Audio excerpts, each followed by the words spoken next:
All right, hey guys, Ryan Nitzen with Cycle News. We're out in Barcelona, Spain, and this is the first ride on the Stark Varg. I'm super excited to get a ride on this thing. We're all suited up. We haven't even hit the track yet. We're at a private track up in the hills here. There's actually an old golf course. It's literally like all-time conditions. We're gonna get the goggles on and let's go have a look. Go.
Alright, so ride one, it's a lot different than what you'd expect. You hear everything more, and down the bottom the track's a little wet still.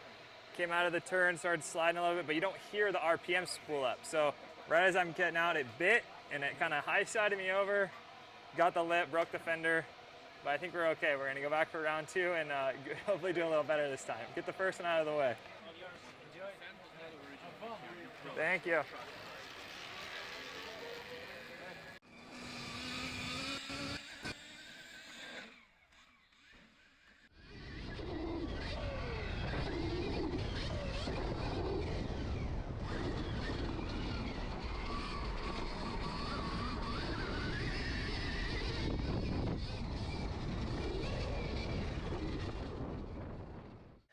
Learned from my mistakes, hit all the jumps, got the track done, so yeah, way better.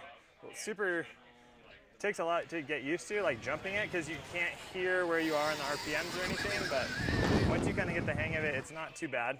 It's cornering and stuff is really easy, but yeah, getting the timing right for the jumps. I kept coming up short and everything, but definitely learning, and throughout the day it'll get better for sure. Okay, so now we're gonna ride all the gas-powered bikes. They have every bike of every manufacturer, all the functions, what the Stark is pretty comparable to. So we're gonna take these out now, do 4 laps, and kind of feel the track out again on a gas bike, and then we'll go back to the Stark.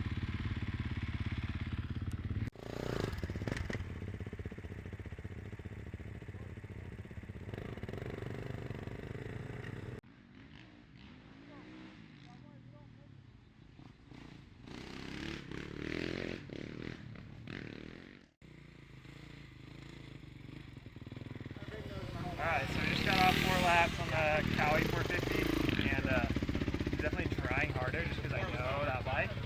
And feeling where it takes off the jumps, you hear it more, so you're like, okay, I'm in second gear, I can just all the way up to the top, where you don't have that on the Stark. So immediately a little more comfortable, I think, on the Cowie, but I also feel a little more winded. I don't know if I was trying harder or just because it takes a little more effort. I did notice it's a little more labor intensive to turn the gas bike, but jumping, just because it's more familiar, it's our first day. I'm gonna go still gas, but we're gonna get back on the Stark and have another go. Let me check your power levels. I think, I'm not sure if they're acceptable.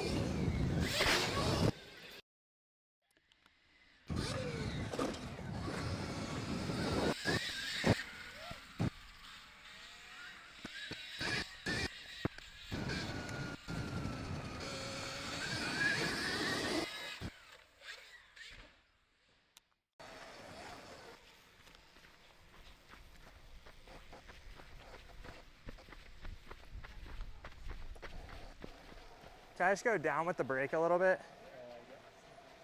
I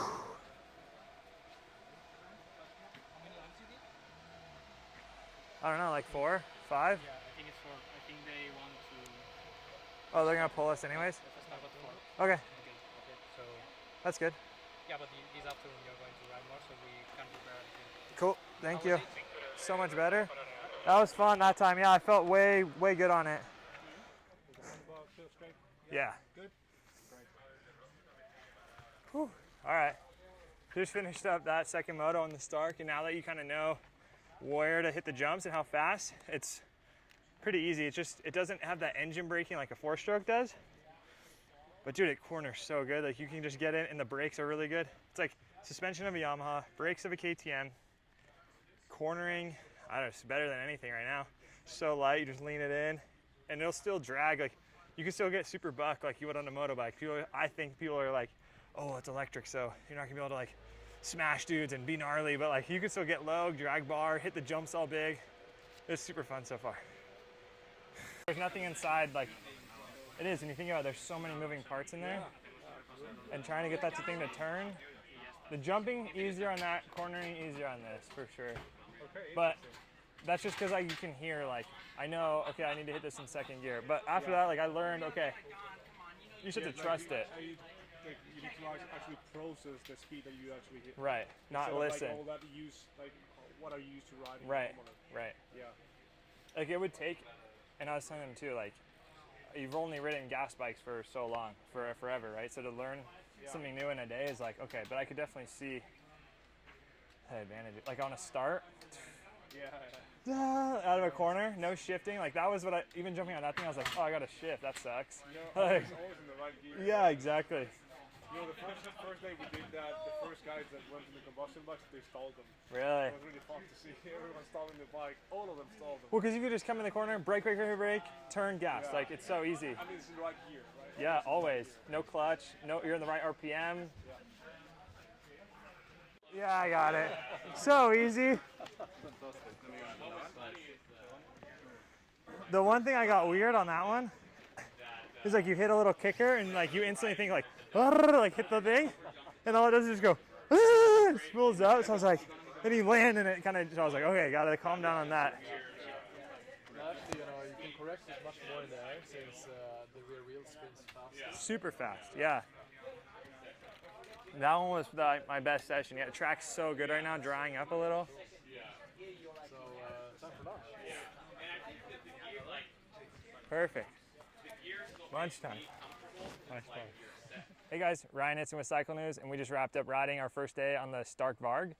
A lot of buzz about this bike. It's really the next generation of motocross bikes. This is the next iteration of electric. So Stark flew us out here. We're in the hillsides of Barcelona, Spain. We're actually at a track that used to be an old golf course. And ironically enough, it got shut down after it opened as a motocross track. It got shut down due to noise. So what better place to come on electric bikes where there's no sound? So really fun. The track is awesome.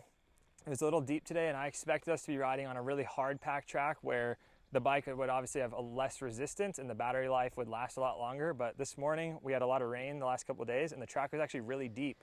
And it actually took me for a surprise, had a little bit of an issue this morning. But other than that, the bike has been really fun to ride. It surprised me a lot, and I really wanted to come into with the mentality of make me like it. You know, I wanted to come in thinking that maybe I don't want to go electric and make me switch my mentality. So the hardest part for me really was jumping the bike. It obviously corners so well. There's no centrifugal forces going up and down with the pistons and the cams, and everything bolted to a frame that just adds a lot of extra load and forces going ways where you're trying to fight it. This thing with the battery, the only thing you're fighting are the wheels. And so this thing corners like a dream. You just lay it in there and it stays planted. The thing that I had the hardest trouble with was jumping it and getting the right speed. So crazy enough, this team at Stark here, they bought all of these modern 450s, the Yamaha, Honda, Cowie, KTM, Husky gas, and that actually helped me get my speed right because it's easy. We're so used to riding the gas bike and being able to hit a jump and just hearing, okay, I'm in second gear, I'll wind it out. On this bike, you don't hear it, so you really have to feel the sensation of the speed to get the jump. Once we rode those bikes, got back on this, and I was pretty skeptical, but it was really fun. It was easy to ride, and I could gauge my speed a lot better. A couple things that really stood out to me, the KYB suspension. This is the SSS fork, which is pretty similar or the same as found on the new Yamahas, which is obviously a tried and true platform. It's a great fork, handled really well. Same with the rear, it's a KYB suspension. So that to me worked really good. The seat is really long and it comes all the way up because there's no fuel tank. So it comes all the way up here. You can really slide all the way up on the bike. The foot pegs are nice and wide. And some of the design aspects are really like, if you could design a motorcycle now, what would you do? The chain adjuster, there's no double nut system where you have to use 2 wrenches, it's just a clicker system. You know, the seat is all the way front to back. The pegs slide in one bolt rather than having the pin and all the clips and stuff. So from that aspect, I really think it's cool, and they've simplified, you know, the motorcycle a lot, which is really exciting. Another really cool aspect they have is there's no clutch. So they have the option of doing a front brake, rear brake as the levers. And so I did try that earlier today, and it was hard enough getting used to the electric. So switching to the brake, the dual handbrake was definitely different. But if you think about it, I'm riding in Tech 10s today, and they're pretty stiff. So trying to find a rear brake pedal, obviously I'm used to finding one, but if you were to think about it, it's pretty difficult. So having dual handbrake was actually a really cool idea. And I think if it was my own bike and I had more time to get used to it and ride it, it would be an advantage. You can land on the brakes really hard like you do on a mountain bike. And it was definitely cool. I only rode a few laps on it like that before I had them switching back because I didn't need another incident like I had earlier this morning. But yeah, it was definitely a cool idea to try. They also have a phone that comes standard with the bike, and you can control all of the bike's data and all the points of touch from the phone. So this bike that we're riding today is a mix between pre-production and production. They claimed 80 horsepower is going to be the standard production model. The bike we're on today has 60 horsepower, which I believe the new 450s, I think the Honda has 58 to 62 in that range. So this is about as fast as the 450 right out of the box. We actually detuned it, so I'm at 90% power right now. And once you get the feel of the delivery and how it rides and how it hits, it's really fun to ride. It'd be really cool if you're someone who is sharing this bike, or you know, teaching your girlfriend to ride or something, where you could literally add in the power to be a 110, you know, a 125 2-stroke, a 254 stroke, anything like that, and go race that class, or just get used to that kind of power and then work your way up as you go. Another really interesting part that I did not expect to experience today was the sounds of the bike. So things that you don't hear normally because the engine is running. So when you land off a jump, hearing the suspension engage, hearing the chain slap, hearing the tires roll over the fresh dirt and cracking the dirt. You know, at first I was like, holy cow, what's wrong with the bike? I could hear all that stuff. Or when you come into a corner and you drag the foot peg and you can hear it. It's really interesting. I didn't expect that to happen. And it definitely took a little getting used to. You know, we were riding next to a couple of guys and you could yell at your buddies, like kind of like you would on a mountain bike ride. You're just laughing. And the first, I think if they got the audio, the first couple laps, I was just laughing and like, holy cow, it's so fun. And the power delivery is definitely a lot different than I expected. I expected it to be really torquey and be able to just like wheelie really fast, and it kind of wasn't exactly how I thought, but the mid to top is really strong. You're always in the right gear, which is crazy, and then you can just leave it on and the bike just keeps moving. This track isn't super wide open fast, but I've yet to find where that power hits and signs off. It just keeps coming. And one word, I have 2 words, like exceeds expectations. I think like the way I wrapped up the video is just the way they have brought this to market and done everything that seems right, the way they dress right. You know, there's nothing you can fault them for. You know, you can't say, oh, they don't look the part. It's everything that Moto needs, I think, that high class F1 style that really Moto, I think, needs, and to take it to the next level. And the product that they've delivered is just all time. You know, it's really, you could tell they've put a lot of time into it. And I know it's a lot more than one word, but that's probably what I'd say, exceeding expectations. So to kind of wrap things up, really impressed with the bike, really impressed with the company overall. The guys here, they dress really proper. They look like they should belong at the Audi dealership, but they all ride Moto too, which is really cool. So they know what they're talking about. They know what to look for when designing stuff, or what a rider wants when they're, you know, bringing a product to market. And I'm really impressed with that. You know, we get a lot of companies that come into the marketplace and say, hey, we're gonna make this new bike, but they don't know what they're talking about or what they're doing. They're hard to believe as a consumer. And from that aspect, I think these guys have done a great job. I think the bike, for only 3 years of development, I think has come a long way. And I think it's gonna be crazy. I think it's gonna shake things up a bit. It'll be interesting to see where this goes in the future, but excited to get one stateside and start riding it on some of our local tracks and really start putting it to the test. So thanks for watching. Be sure to like, follow, and subscribe, and we'll catch you next time.